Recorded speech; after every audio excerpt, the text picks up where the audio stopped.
Hi Cousin Donald, how are you going? Well, I've just made you the most famous international president ever. This is Infallible Arts and the Aussie School Team 6 with their combined thoughts on what to do in the future. Now, we're going to talk about one thing only. From television, from everything your commentators say, the inner cities of the US and some of your deprived rural communities are in terrible shape. Now, you're already in the pantheon of great American presidents, but Donald, you've got a big head, I know that. My mates and I have all got big heads, we think we're smart. Now, how we achieved that brilliant coup with the Mutual Defence Pact is by avoiding the established bureaucratic traps in the United Nations and by forming a very simple association on a military base. So a giant bureaucracy can't develop. Whatever they want to do, they can get together on that military base, but they can't build gigantic buildings and have people going to nightclubs all the time. It's serious stuff, Tom. Leave that go. It's a great idea. Now, let's look at the inner cities of the USA and let us think. Donald, if the inner city, if say you were the CEO of a large pizza organisation and every one of your inner cities and your poor rural areas had pizzas that were ranked 28th in the world for this and 20th in the world for this and 22nd in the world for this, what would you do? Well, you'd look at them and think, wow, this mob are ripe for the picking. You would put a headland pizza joint in every one of those places and it'd be a beauty. It'd have the world's best pizzas. You'd flog them.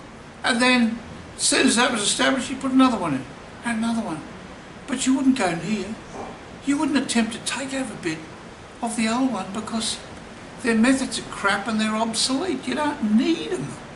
Because Donald, you're in modern times, you've got to think fast and you've got to move fast and you can't let obsolete morons push you into ancient solutions, okay?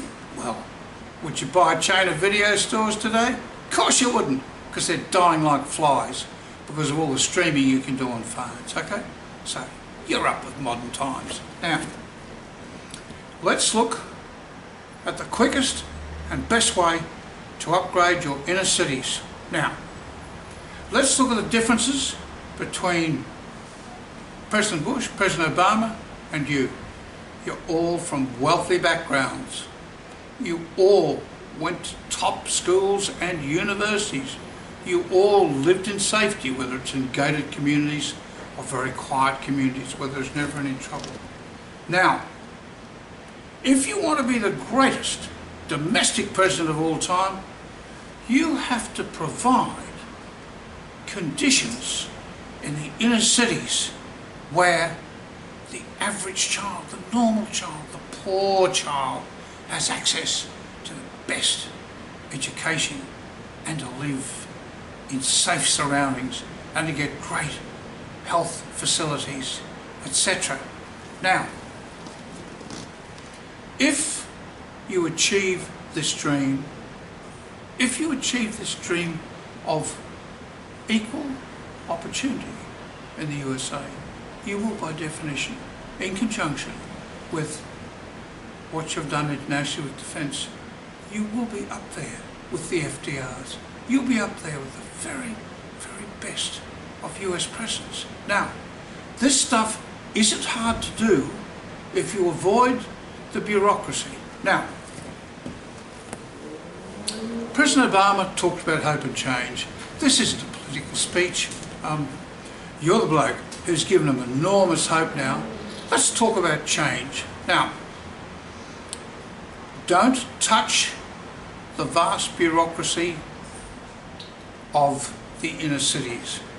Here is a new and fresh approach. The best thing you can do if you want to upgrade a cattle herd fast is to buy new and better bulls. The best thing you can do for the people of the inner cities is firstly give their children access to brilliant education.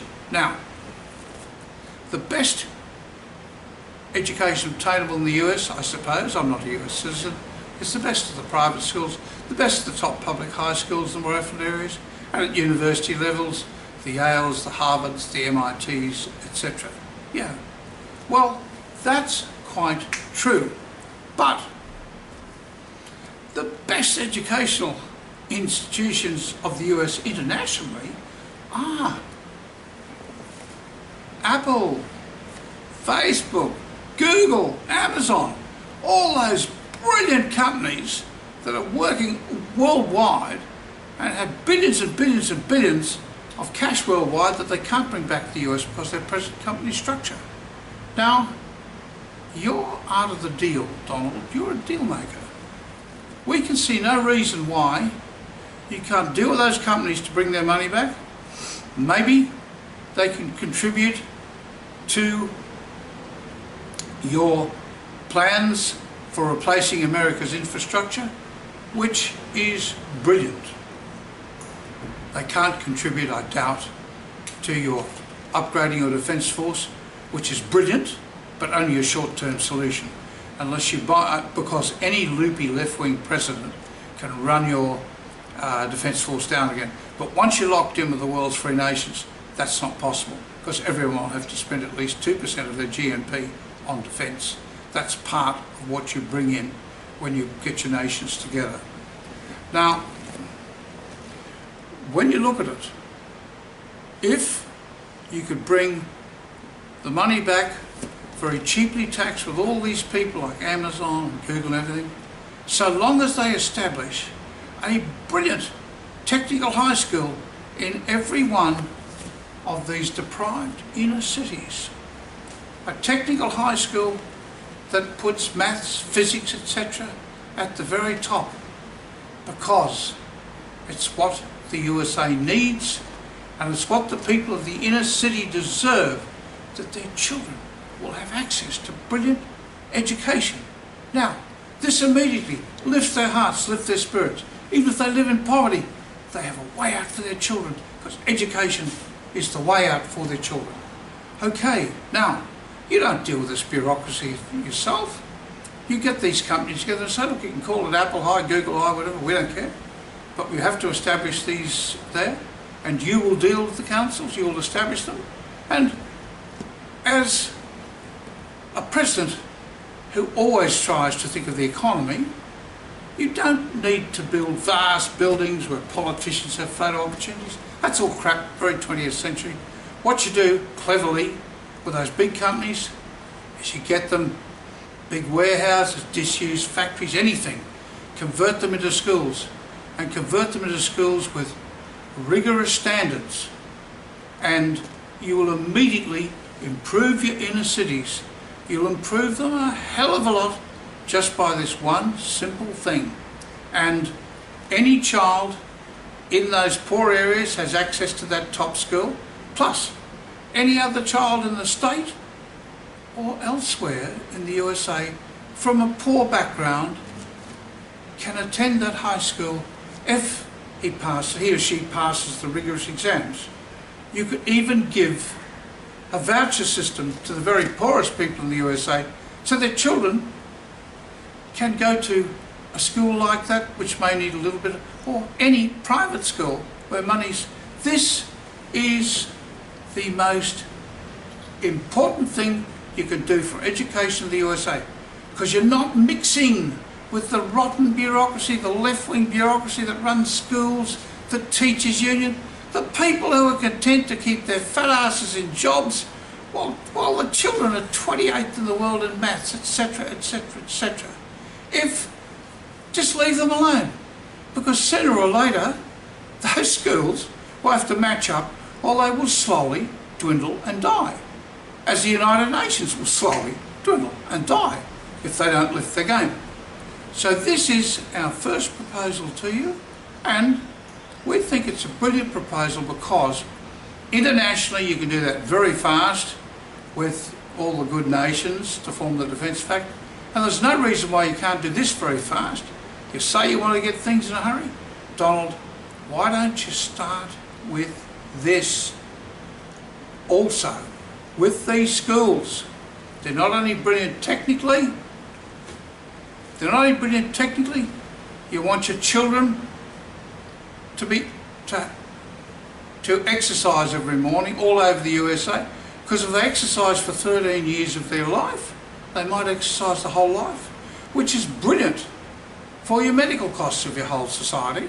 And these children should do 20 minutes exercise every morning of their life, as probably should everyone in the USA. Why wouldn't you get someone famous like Michael Jordan, who's a billionaire I gather, or Shark O'Neal, or someone that the whole country looks up to? Why wouldn't you get someone like that to do an exercise program either on TV or just do a video for the children of the world? Why wouldn't you make him an ambassador for youth sport, a special ambassador for youth sport in the USA? Why wouldn't you think creatively like that? All right. Also, the other thing that children must learn in that school, they must learn anatomy. We're not talking about sex education. That's for older children and a compact between parents and school.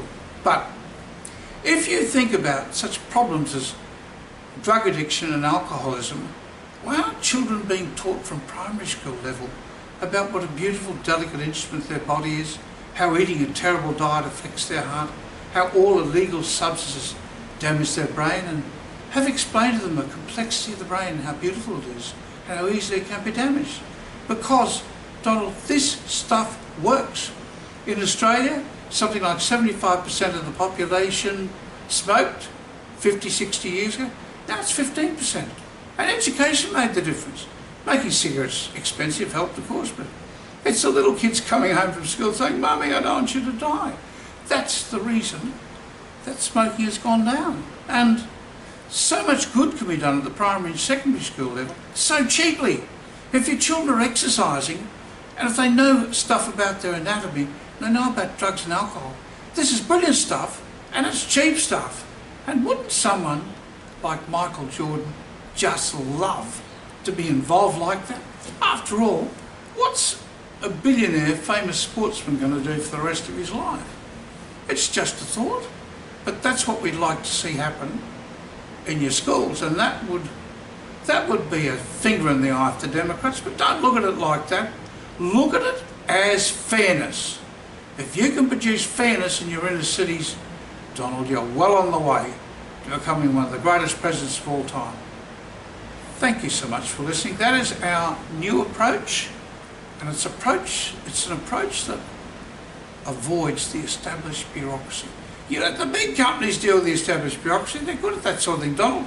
You've got better things to do. Thanks for listening to us. This is the boys signing off. Bye.